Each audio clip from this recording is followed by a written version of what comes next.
दोस्तों आज के वीडियो में हम क्लास 10th गणित का एक मॉडल पेपर सॉल्व करेंगे। इसमें आपको टोटल 50 क्वेश्चन रहेंगे और 50 मार्क्स के रहेंगे। तो इस वीडियो को शुरू से अंत तक ज़रूर देखें और पहले क्वेश्चन को आप खुद से ट्राई करें और उसके बाद अगर नहीं बनेगा तो उसका सॉल्यूशन मैं इसमें आपको दे रहा हूं। तो पहले आप खुद से ट्राई कीजिए, उसके बाद इस वीडियो को धीरे धीरे उसे बढ़ाते रहिए और सॉल्यूशन देखते रहिए, आपको काफ़ी लाभ होने वाला है। तो चलिए इस वीडियो को हम शुरू करते हैं। तो चलिए हम क्वेश्चन की ओर बढ़ते हैं और देखते हैं कि क्वेश्चन किस तरह का है। तो देखिए इसमें पहला क्वेश्चन है कि बिंदु -3, +5 किस चतुर्थांश में स्थित है। तो देखिए इस तरह के एक सवाल आपके एग्जामिनेशन में ज़रूर पूछे जाएंगे। तो सबसे पहले देख लीजिए कि चतुर्थांश होता क्या है। तो देखिए ये हो गया एक्स एक्सिस और ये हो गया वाई एक्सिस, और इधर का जो भाग है ये पहला चतुर्थांश हो गया, ये दूसरा चतुर्थांश हो गया, ये तीसरा चतुर्थांश हो गया और ये चौथा चतुर्थांश हो गया।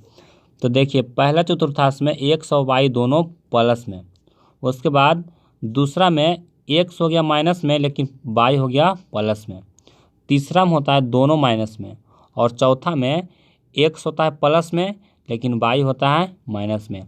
अब देखिए क्वेश्चन कर रहा है कि -3 मतलब कि पहला एक्स है जो माइनस में है और वाई क्या चीज़ में है, प्लस में है।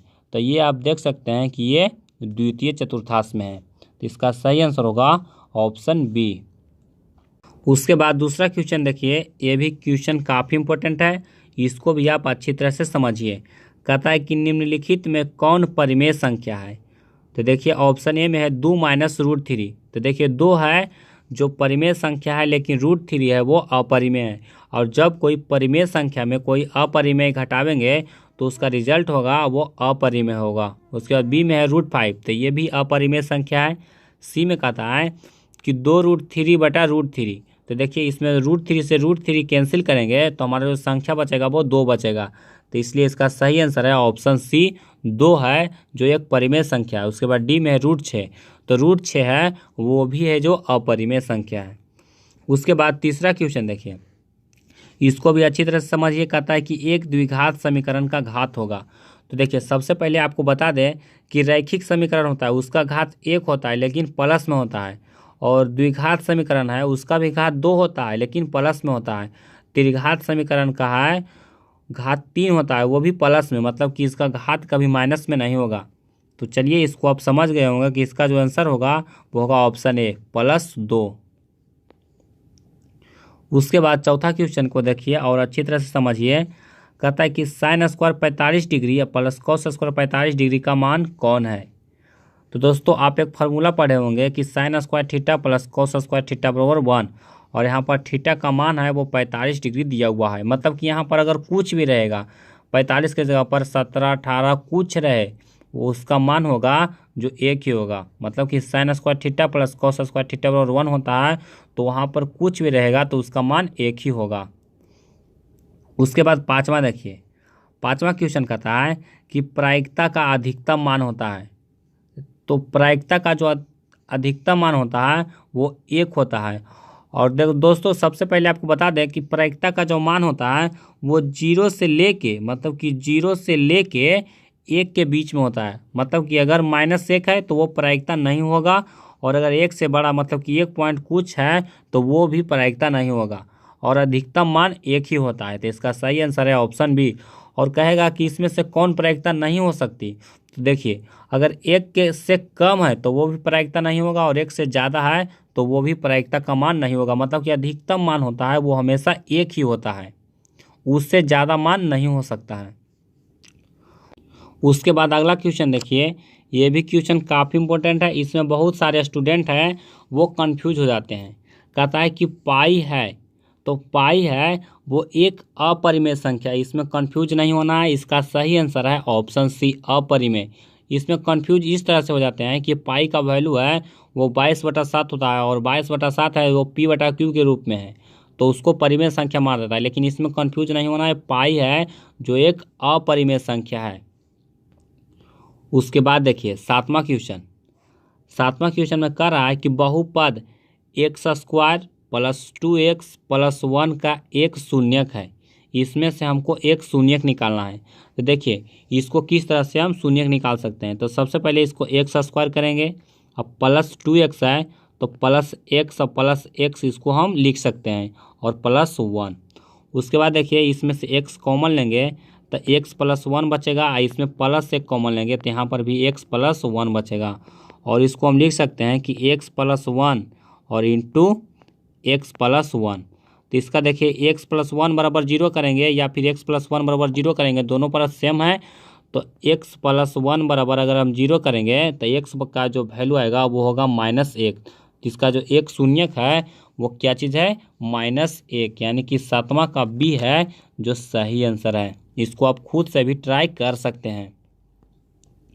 उसके बाद देखिए 8वां प्रश्न कहता है कि एक वृत्त पर कितनी स्पर्श रेखाएं खींची जा सकती है। तो दोस्तों इसका जो सही आंसर है, कोई वृत्त पर कहेगा तो अनंत स्पर्श रेखा हम खींच सकते हैं। जैसे कि कोई वृत्त है तो इस पर हम कितने स्पर्श रेखा, कोई भी अनंत की खींच सकते हैं, मतलब कि कहीं भी उससे स्पर्श करके हम बहुत सारे स्पर्श रेखा को खींच सकते हैं। लेकिन कहेगा कोई बाहरी बिंदु से, अगर बाहरी बिंदु से कहेगा तो इस पर हम सिर्फ 2 स्पर्श रेखा खींच सकते हैं, इससे एक इस तरह से। मतलब कि कोई बाहरी बिंदु से कहेगा तो उस पर हम 2 खींच सकते हैं, लेकिन कहेगा कि एक वृत्त पर तो उस पर हम अनंत खींच सकते हैं। सिर्फ वृत्त पर कहेगा तो उस पर अनंत खींचेंगे, लेकिन बाहरी बिंदु से वृत्त पर कहेगा तो उसमें हम सिर्फ 2 खींच सकते हैं। तो इसमें आपको कंफ्यूज नहीं होना है, इसको आप सही मार्क के आना है। उसके बाद अगला क्वेश्चन देखिए, ये भी क्वेश्चन काफ़ी इंपॉर्टेंट है। कहता है कि आंकड़ा, ये जो आंकड़ा दिया हुआ है इसका परिसर क्या होगा, मतलब कि इसका परिसर निकालना है। दोस्तों परिसर निकालने का एक सिंपल सा फॉर्मूला होता है, उच्च सीमा माइनस निम्न सीमा। तो देखिए उच्च सीमा इसमें कितना है, 30 है, तो 30 लिखेंगे और माइनस करेंगे, निम्न सीमा 9 है तो 30 माइनस 9 करेंगे तो हमारा जो आंसर आएगा वो कितना आएगा, 21, यानी कि ऑप्शन बी हमारा सही आंसर है। उसके बाद देखिए 10वां प्रश्न। 10वां प्रश्न डायरेक्ट आपको फॉर्मूला दिया हुआ है कि साइन 90 माइनस थीटा बराबर, तो साइन 90 माइनस थीटा बराबर होता है कॉस थीटा। तो इसका सही आंसर है ऑप्शन सी। उसके बाद देखिए 11वां प्रश्न, इसको बारीकी से समझिए।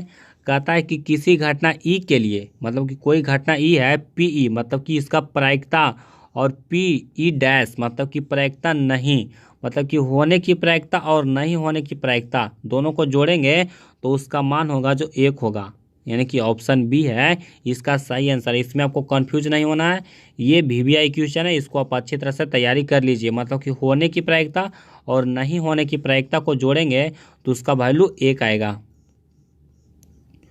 उसके बाद देखिए 12वां क्वेश्चन जो कि काफ़ी इंपॉर्टेंट है, इसमें भी आंकड़ा इतना दिया हुआ है, करा है बहुलक। तो दोस्तों इसमें बहुलक हम किस तरह से निकाल सकते हैं, तो जिसका मान ज़्यादा दिया हुआ है, मतलब कि जो ज़्यादा बार रिपीट हुआ है उसको हम बहुलक मान लेते हैं। तो देखिए इसमें कौन है जो बहुलक है, तो देखिए इसमें 11 को देखिए, तो 1 बार है, 2 बार है और 3 बार है, मतलब कि 11 है वो 3 बार है और बाकी इससे ज़्यादा नहीं है, मतलब कि 2 बार है और 1 बार है। तो इसका सही आंसर होगा ऑप्शन सी। आप इसको खुद से बना सकते हैं, ये बहुत ही आसान सा सवाल है। उसके बाद देखिए 13वां क्वेश्चन कहता है निम्नांकित में से कौन बहुपद नहीं है। हमें बताना है कि कौन है वो बहुपद नहीं है। तो देखिए ऑप्शन ए में है कि x² प्लस √3, बी में है -5x, सी में कहता है कि 3x⁵ प्लस x⁴ 1/2 और प्लस 3, और डी में है x² प्लस 4x और प्लस 4। तो इसका जो सही आंसर होगा वो होगा ऑप्शन सी। दोस्तों अगर x⁴ होल नहीं रहे, मतलब कि होल नंबर नहीं रहे, तो वो होगा जो बहुपद नहीं होगा। इस पर देखिए x⁴ 1/2 है, इसलिए यह बहुपद नहीं हो सकता है। इसका सही आंसर है जो ऑप्शन सी है। और ये सब में देखिए x⁴ 2 है, इसमें x⁴ 1 है, इसमें x⁴ 2 है, तो ये सब बहुपद है। लेकिन अगर x⁴ कोई होल नंबर नहीं रहे, मतलब कि आधा रहे, तो उसको हम बहुपद नहीं मान सकते। उसके बाद अगला क्वेश्चन देखिए 14वां प्रश्न। इस तरह के सवाल आपको एग्जामिनेशन में बार बार देखने को मिलते हैं। कहता है कि साइन 35 डिग्री बटा कॉस 55 डिग्री का मान होगा। तो देखिए इस तरह के सवाल में हम या तो हर को या फिर अंश को हम चेंज कर देंगे, यानी कि साइन 35 डिग्री को अगर ऐसा ही छोड़ देंगे तो cos 55 डिग्री को हम cos 90 माइनस 35 लिख सकते हैं, और cos 90 माइनस थीटा बराबर होता है साइन थीटा। तो साइन 35 डिग्री मतलब कि दोनों का मान बराबर हो जाएगा, और इसका जो आंसर होगा वो 1 होगा। उसके बाद अगला देखिए 15वां प्रश्न एपी से है, बहुत ही आसान सा सवाल है। कहता है कि -3 कॉमा -1/2 का 11वां पद निकालना है। तो देखिए इसको हम किस तरह से निकालते हैं। तो इसमें सबसे पहले ए कितना दिया हुआ है, ए का मान है -3। उसके बाद डी का वैल्यू निकालना है। तो डी कितना है, तो दूसरा पद में से पहला पद घटाएंगे। तो दूसरा पद 1/2 है, और इसमें घटाएंगे -3 को। तो माइनस माइनस यहाँ पर प्लस हो जाएगा और 3 करेंगे।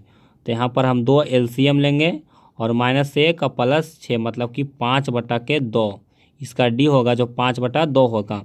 और हम 10वां पद 11वां पद तो टी 11 बराबर हो जाएगा ए प्लस। तो ए कितना है -3 प्लस n-1 करेंगे तो हो जाएगा 10d। तो 10 गुना 5/2, और इसको काटेंगे तो हो जाएगा 5 × 5 = 25। अब 25 में -3 जाएगा तो कितना बचेगा 22। तो इसका सही आंसर है वो है ऑप्शन ए, यानी कि 22 है जो हमारा सही आंसर है। इसको आप खुद से भी ट्राई कर सकते हैं। उसके बाद अगला देखिए 16वां क्वेश्चन है कि बहुपद 4x² - 4x + 1 के मूलों का गुणनफल है। तो दोस्तों मूलों का गुणनफल यानी कि अल्फा इंटू बीटा का मान निकालना है। तो अल्फा इंटू बीटा का मान होता है c/a। तो इसमें c का वैल्यू 1 है तो 1 हो जाएगा, और a का वैल्यू कितना है 4। तो हमारा जो आंसर होगा वो 1/4 होगा प्लस में। तो इसका सही आंसर है ऑप्शन बी। उसके बाद अगला क्वेश्चन देखिए 17वां क्वेश्चन देखिए, ये भी क्वेश्चन काफ़ी इंपॉर्टेंट है। इसमें डायरेक्ट आपको फार्मूला पूछा जा रहा है कि एक एपी का पहला पद ए है और सार बनता डी है, एनवां पद का योग होगा। मतलब कि हमें पदों का योग निकालना है। तो इसका जो हमारा डायरेक्ट फार्मूला होता है वो होता है n/2 × 2a + n-1 × d, यानी कि ऑप्शन डी इसका सही आंसर है।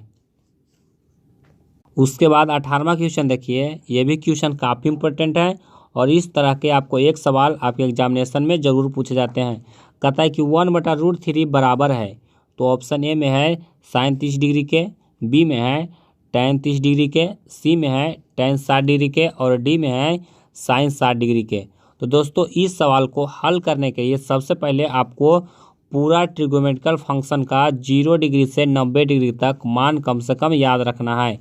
तो चलिए इसमें हम आपको बता देते हैं कि 1/√3 है वो tan 30 डिग्री का वैल्यू है। लेकिन आपको अच्छी तरह से आपको सभी का याद कर लेना है, तभी इस तरह के सवाल आप बना सकते हैं। उसके बाद 19वां क्वेश्चन देखिए, ये डायरेक्ट फार्मूला है कि अर्धगोले का संपूर्ण पृष्ठ का क्षेत्रफल है। तो इसका सही आंसर होता है 3πr²। उसके बाद 20वां क्वेश्चन देखिए, 20वां क्वेश्चन भी काफ़ी इंपॉर्टेंट है। कहता है कि √2 cos θ = 1। तो थीटा का मान है। देखिए इसको हम cos θ बराबर हम लिख सकते हैं 1/√2, और 1/√2 है वो cos 45 डिग्री का मान है। तो इसका सही आंसर होगा ऑप्शन बी। उसके बाद अगला क्वेश्चन देखिए 21वां प्रश्न। कहता है कि यदि अल्फा बीटा द्विघात बहुपद f(x) मतलब कि फंक्शन है जो x में है, यानी कि x² - 3x + 5 के मूल है, तो देखिए 1/α + 1/बीटा का मान होगा। देखिए जब इस तरह के सवाल आपको पूछे जाएंगे तो इसमें आपको पहले अल्फा प्लस बीटा निकालना है। तो देखिए अल्फा प्लस बीटा पर कितना होता है -b/a। तो यहाँ पर -b धरेंगे तो यहाँ पर 3/1 होगा, और उसको हम 3 लिख सकते हैं। और उसके बाद निकालना है अल्फा इंटू बीटा। तो अल्फा इंटू बीटा पर होता है c/a। तो c कितना दिया हुआ है 5, और एक कितना है 1। अब देखिए इसमें आप आइए, तो इसमें दोनों का एलसीएम लेंगे। तो एलसीएम लेंगे तो नीचे हो जाएगा अल्फा इंटू बीटा, और ऊपर क्या चीज़ हो जाएगा बीटा प्लस अल्फ़ा। तो बीटा प्लस अल्फ़ा या फिर अल्फ़ा प्लस बीटा दोनों एक ही बात है। और बीटा प्लस अल्फ़ा कितना है 3 है, और अल्फ़ा इंटू बीटा कितना है 5। तो इसका जो सही आंसर होगा वो होगा 3/5, यानी कि ऑप्शन सी इसका सही आंसर है।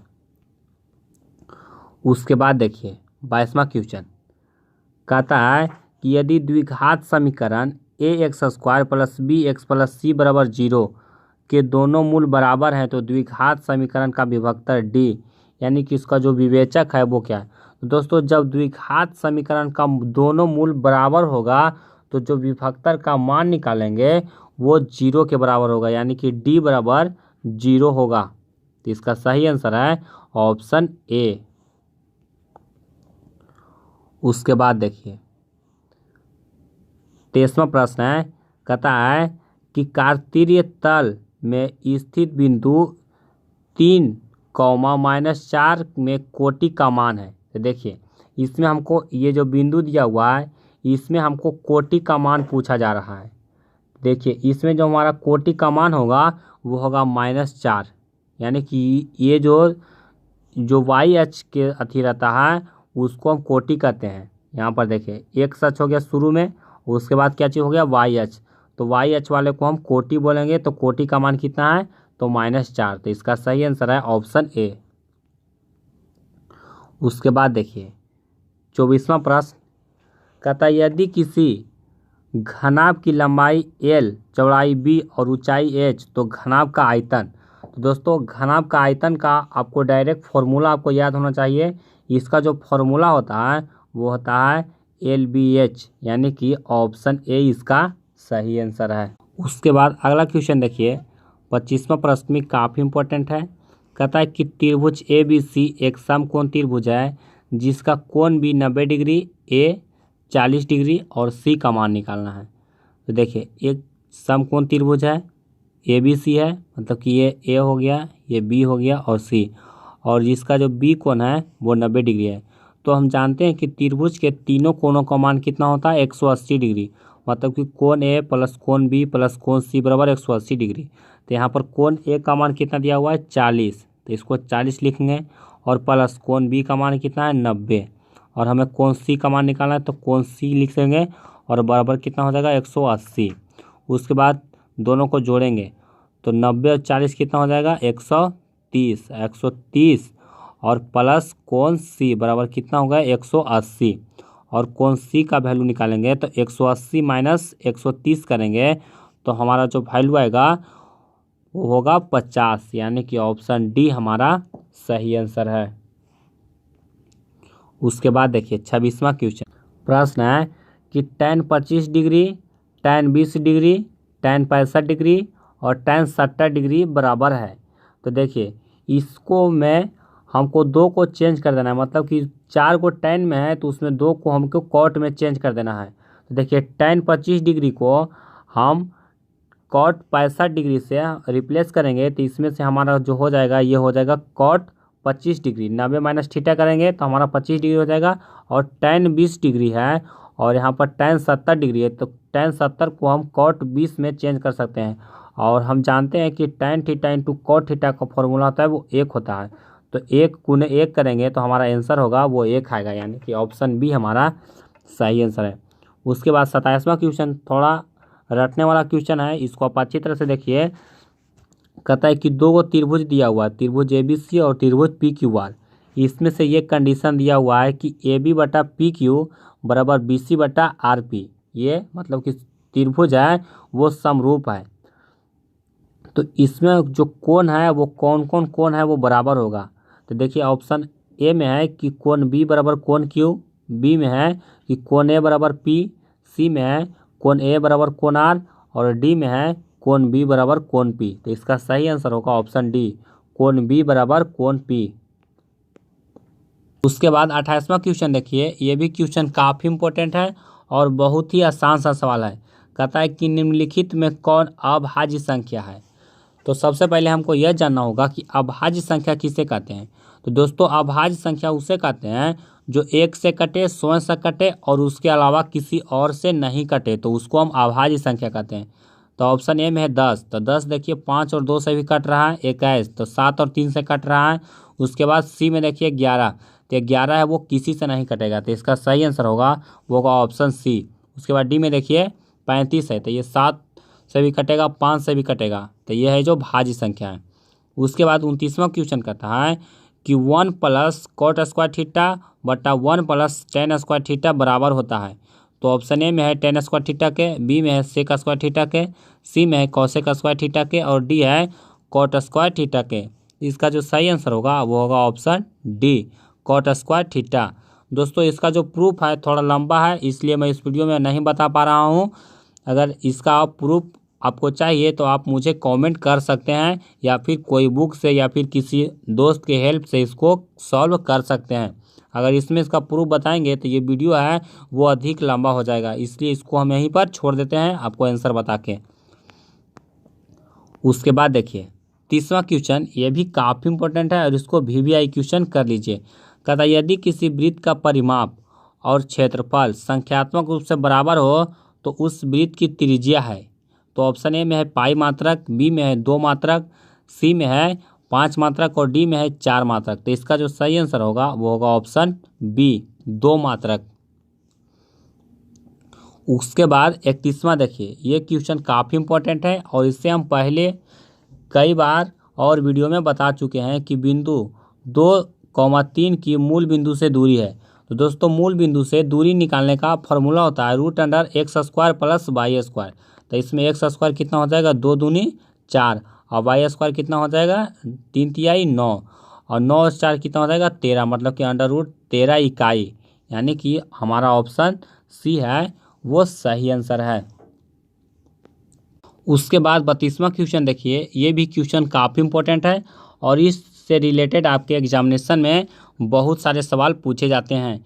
कहता है कि यदि दो संख्याओं का HCF 15 है, LCM 90 है तो संख्याओं का गुणनफल होगा। तो देखिए इस सवाल को कुछ उल्टे तरीक़ा से पूछेगा कि अगर दोनों संख्या दे देगा और पूछेगा कि इसका HCF गुना LCM क्या होगा। तो देखिए अगर कोई भी तरीक़ा से सवाल पूछे तो सीधे दोनों को गुना कर देना है, मतलब कि HCF गुना LCM कर देंगे तो दोनों संख्याओं का गुणनफल निकल जाएगा, और अगर दोनों संख्याओं को गुणनफल करेंगे तो HCF गुना LCM निकल जाएगा। तो इसमें हम 15 और 90 का गुणनफल करेंगे तो हमारा आंसर होगा 1350, यानी कि ऑप्शन सी है जो सही आंसर है। उसके बाद 33वां क्वेश्चन देखिए, ये भी क्वेश्चन काफ़ी इंपॉर्टेंट है। कहता है कि यदि 2 थीटा बराबर 60 डिग्री तो साइन थीटा का मान कितना होगा। तो देखिए 2 थीटा बराबर 60 डिग्री तो थीटा बराबर कितना हो जाएगा 30 डिग्री, और साइन 30 डिग्री का वैल्यू कितना होता है 1/2, यानी कि हमारा जो आंसर है वो है ऑप्शन बी, सही। उसके बाद 34वां प्रश्न देखिए, ये भी काफ़ी इंपॉर्टेंट प्रश्न है। कहता है कि आकृति में PA तथा PB दो आसपास रेखाएं इस प्रकार है कि PA बराबर 8 सेमी तथा कोण APB बराबर 60 डिग्री, तो आसपास रेखा PB की लंबाई क्या होगी। तो दोस्तों इस क्वेश्चन पर हम पहले भी चर्चा किए हैं कि कोई बाहरी बिंदु से हम कोई वृत्त पर दो आसपास रेखा खींच सकते हैं और जो दोनों आसपास रेखा की लंबाई होगी वो बराबर होगी। इससे ऑब्जेक्टिव में भी पूछा जाता है। तो देखिए यहाँ पर एक का मान 8 है तो दूसरा का मान भी कितना होगा 8 सेंटीमीटर ही होगा। तो इसका सही आंसर होगा हमारा ऑप्शन ए, 8 सेंटीमीटर। उसके बाद 35वां क्वेश्चन देखिए, ये भी क्वेश्चन काफ़ी इंपॉर्टेंट है, इसको आप अच्छी तरह से समझिए। कहता है कि दो रैखिक समीकरण का आलेख प्रतिच्छेदी रेखाएं हैं तब रैखिक समीकरण का हल होगा। मतलब कि दो रैखिक समीकरण हैं और एक दूसरे को प्रतिच्छेद करती है तो उसका जो हल होगा वो मात्र एक हल होगा। तो इसका सही आंसर है ऑप्शन डी, एक हल। उसके बाद देखिए 36वां क्वेश्चन, ये भी क्वेश्चन काफ़ी इंपॉर्टेंट है। कहता है कि दो समान कोणिक त्रिभुजों में उसकी संगत भुजाओं का अनुपात सदैव समान रहता है, किसने कहा। तो ये सबसे पहले थेल्स ने कहे थे। तो इसका सही आंसर है ऑप्शन सी, इसको अच्छी तरह से आप याद कर लीजिए। उसके बाद देखिए अगला क्वेश्चन 37वां क्वेश्चन है कि चक्रीय चतुर्भुज के सम्मुख कोणों का योग होता है।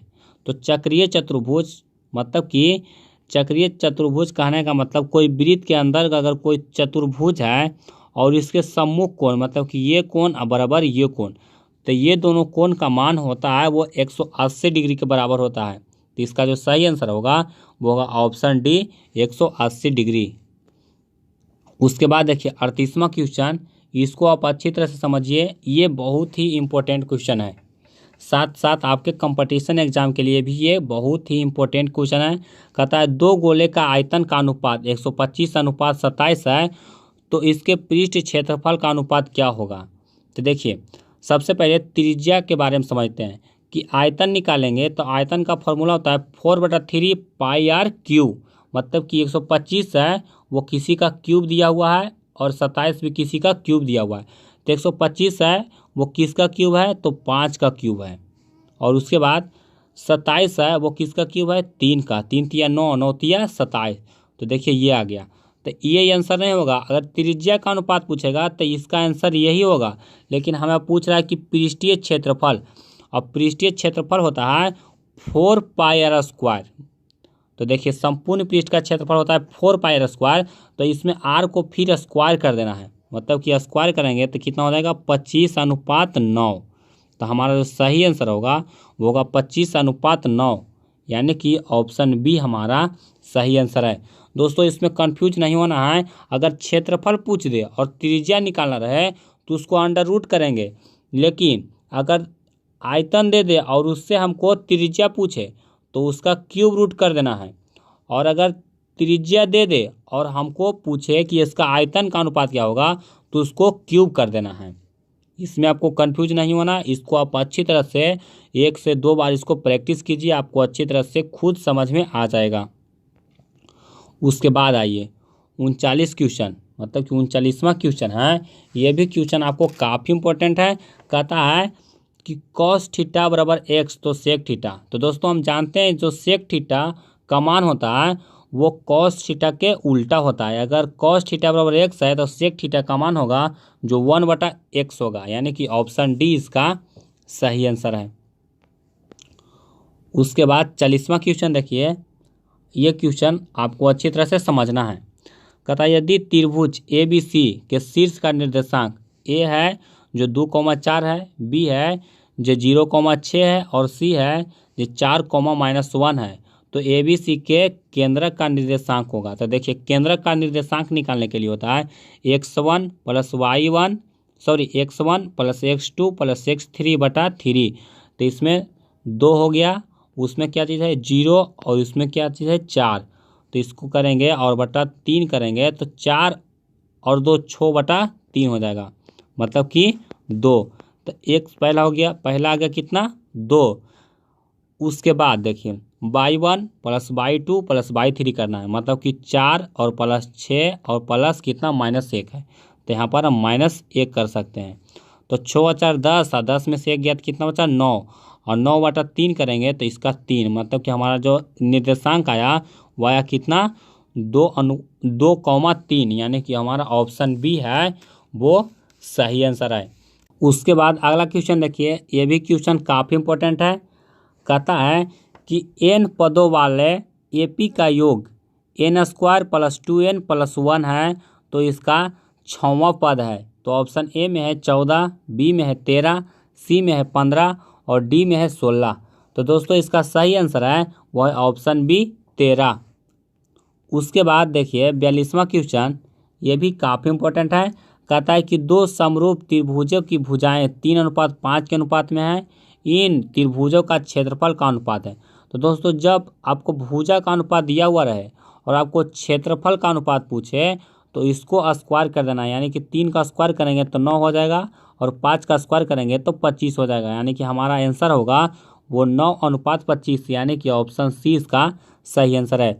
और अगर आपको क्षेत्रफल दे दे और भुजा पूछे तो दोनों को अंडर रूट कर देंगे तो हमारा भुजा का अनुपात निकल जाएगा। उसके बाद अगला क्वेश्चन देखिए। ये भी क्वेश्चन काफ़ी इंपॉर्टेंट है और आपको इस तरह के एक सवाल आपको जरूर पूछ जाएंगे। कहता है कि बिंदु, ये जो बिंदु दिया हुआ है और ये बिंदु दिया हुआ है, इसके बीच की दूरी निकालना है। तो इसमें आपको डिस्टेंस फार्मूला लगा देना है। इसमें कोई भी को x और कोई भी को y1 मान लेना है। तो चलिए इसमें 4 में से 2 गया तो कितना बचा 2 और 2 का स्क्वायर कर देंगे और प्लस फिर -1 में -3 घटाएंगे तो कितना हो जाएगा -4 और 4 का स्क्वायर करेंगे और इसके बाद यहाँ पर करेंगे 4 और प्लस 4 चौका 16, यानी कि 16 4 20, यानी कि 2√5। हमारा जो सही आंसर है वो है ऑप्शन डी। इसमें आप किसी भी तरह से आप निकाल सकते हैं, इसमें आपको कोई पाबंदी नहीं है, फॉर्मूला इसमें आपको सही लगाना है। सिर्फ कोई को भी x1 और कोई को भी y1 मान लेना है, आपको आंसर सही आ जाएगा। उसके बाद देखिए 44वां प्रश्न देखिए, यह भी काफ़ी इंपॉर्टेंट है। एक दिया हुआ है समीकरण और उसका पूछ रहा है विभक्तर क्या है, विभक्तर बराबर है। तो देखिए विभक्तर निकालने का फॉर्मूला होता है d बराबर बी स्क्वायर माइनस 4ac। तो d बराबर बी स्क्वायर करेंगे तो 25 हो जाएगा, 5 का स्क्वायर और माइनस 4 और गुने a कितना है, a है 2√2, 2√2 हो गया और c कितना दिया हुआ है √2। तो देखिए इसको अगर हल करेंगे तो हमारा हो जाएगा 25 और माइनस 4 गुने 2 और गुने 2, यानी कि √2 गुने √2 करेंगे तो हमारा 2 ही आएगा। और 25 माइनस कितना हुआ, 4 दूनी 8 और दूनी 16, और 25 में हम 16 घटाएंगे तो हमारा हो जाएगा 9, यानी कि ऑप्शन हमारा ए सही आंसर है। आप इसको घटाकर देख लीजिए। उसके बाद देखिए 45वां प्रश्न, ये भी आपको काफ़ी इंपॉर्टेंट है। बिंदु दिया हुआ है 2 और उसको मिलाने वाली रेखा का मध्य बिंदु का निर्देशांक क्या होगा। तो देखिए मध्य बिंदु का निर्देशांक निकालने के लिए -3 और +3 कितना हो जाएगा, 0 और बटा 2 करेंगे तो 0 ही आएगा। और उसके बाद इसमें 8 और +4 यानी कि 8 और 4 12 बटा 2 करेंगे तो 6 होगा, यानी कि हमारा जो आएगा 0 और 6। तो हमारा सही आंसर होगा ऑप्शन डी। इसका फार्मूला आपको बता देता हूँ, होता है x1 + x2 बटा 2 और y1 + y2 बटा 2। तो इसका जो सही आंसर आया वो कौन आया, ऑप्शन डी। उसके बाद अगला क्वेश्चन देखिए 46वां क्वेश्चन भी काफ़ी इंपॉर्टेंट है और बहुत ही आसान है। कहता है एक मीनार का उन्नयन कोण उसके 5 से 21 मीटर की दूरी पर 30 डिग्री पर हो तो मीनार की ऊंचाई क्या है। मतलब कि ये कोई मीनार है और उसका उन्नयन कोण यहाँ से कुछ दूरी पर 30 डिग्री हो, मतलब कि यहाँ पर 30 डिग्री, तो हमारा मीनार का ऊंचाई पूछा जा रहा है। तो यहाँ पर कितना दिया हुआ है 21 मीटर और ये कोण कितना है 30 डिग्री। तो देखिए यहाँ पर हमको लगा देना है tan 30 डिग्री का वैल्यू कितना होता है 1/√3। इसको आसान से किस तरह से बना सकते हैं, और tan थीटा होता है p/b। तो p हमारा ये हो जाएगा, यानी कि मीनार की ऊंचाई, उसको हम x मान लेते हैं और h कितना दिया हुआ है 21। तो इसको हम लिख सकते हैं कि x बराबर 21/√3 और इसको परिमेयकरण करेंगे तो √3 और बटा √3 करेंगे तो √3 करेंगे तो 7 या 21, मतलब कि 7√3 हमारा आंसर हो जाएगा, यानी कि ऑप्शन सी हमारा सही आंसर है। उसके बाद देखिए 47वां, कहता है कि दो भिन्न त्रिज्याओं वाले वृत्त हमेशा होते हैं, मतलब कि त्रिज्या अलग अलग है, तो वो जो वृत्त होगा वो किस तरह का होगा। तो ऑप्शन ए में है सर्वांगसम, बी में है समरूप, सी में है सर्वांगसम और समरूप दोनों, और डी है इनमें से कोई नहीं। तो हमारा जो आंसर होगा वो होगा ऑप्शन बी समरूप, मतलब कि दो भिन्न भिन्न त्रिज्या है तो वह समरूप, तो सर्वांगसम तो होगा नहीं, वो हमेशा समरूप ही होगा, और दोनों तो हो नहीं सकता है। तो इसलिए हमारा जो आंसर है वो ऑप्शन बी सही है, मतलब कि दो भिन्न भिन्न त्रिज्या है कोई वृत्त का तो वो दोनों हमेशा समरूप होंगे। उसके बाद देखिए 48वां क्वेश्चन, कहता है यदि कोसेक थीटा बराबर 5/3 तो कॉट थीटा का वैल्यू निकालना है। तो चलिए इसको किस तरह से निकालना है। कोसेक थीटा बराबर होता है h/k p। देखिए तो h का वैल्यू कितना दिया हुआ है 5 और p का वैल्यू कितने दिया हुआ है 3। p का वैल्यू हमारे पास कितना है 3, तो b का वैल्यू निकालेंगे तो b का वैल्यू आप निकाल लीजिएगा। यहाँ पर से 25 का स्क्वायर 5 का स्क्वायर करेंगे और 3 का स्क्वायर करेंगे तो और दोनों को घटाएंगे तो 16 आएगा, 16 यानी कि 4 हो जाएगा। तो हमें निकालना है कॉट थीटा। तो कॉट थीटा पर फॉर्मूला होता है, फॉर्मूला को आपको अच्छी तरह से याद रखना है। कॉट थीटा पर फॉर्मूला होता है b/k p। तो b का मान कितना है आप यहाँ दे सकते हैं, जो b का मान है वो हमारे पास कितना है 4 है और p का मान कितना है 3 है। तो हमारा जो आंसर होगा कौन, ऑप्शन डी, यानी कि 48 का सही आंसर है ऑप्शन डी 4/3। आप इसको खुद से ही बना सकते हैं। उसके बाद देखिए 49वां प्रश्न है कि दो समरूप त्रिभुज ABC है और त्रिभुज DEC इस प्रकार है कि 2AB = DE और BC = 8 तो ई एफ। तो देखिए इसमें जो ए बी है इसमें हमारा 2AB बराबर DE है। तो BC बराबर 8 है तो DE कितना होगा, तो इससे भी दोगुना होगा, यानी कि 8 दूनी 16 होगा, यानी कि ऑप्शन ए हमारा सही आंसर है। उसके बाद देखिए 50वां क्वेश्चन, और ये क्वेश्चन काफ़ी इंपॉर्टेंट है।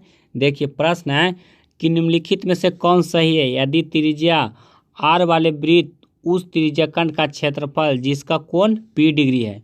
तो देखिए दोस्तों इसका जो फॉर्मूला होता है वो होता है πr² थीटा और बटा 360 डिग्री। अब यहाँ पर ऑप्शन के अनुसार देखिए तो इसमें 180 डिग्री है तो ये आपको नहीं होगा। उसके बाद बी देखिए, तब बी में कहता है P बटा 720 इंटू 2πr²। तो देखिए 2 से अगर हम काटेंगे 720 को तो हमारा नीचे बचेगा वो 360 बचेगा, यानी कि हमारा जो फार्मूला है वो ऑप्शन बी पर सूट कर रहा है कि πr² थीटा बटा 360। तो हमारा जो सही आंसर होगा वो होगा ऑप्शन बी P बटा 720 गुने 2πr²। मतलब कि 2 से काटेंगे 720 को तो हमारा जो आंसर है वो नीचे 360 होगा, और हमारा यही फॉर्मूला मेरा जो प्रूफ होता है।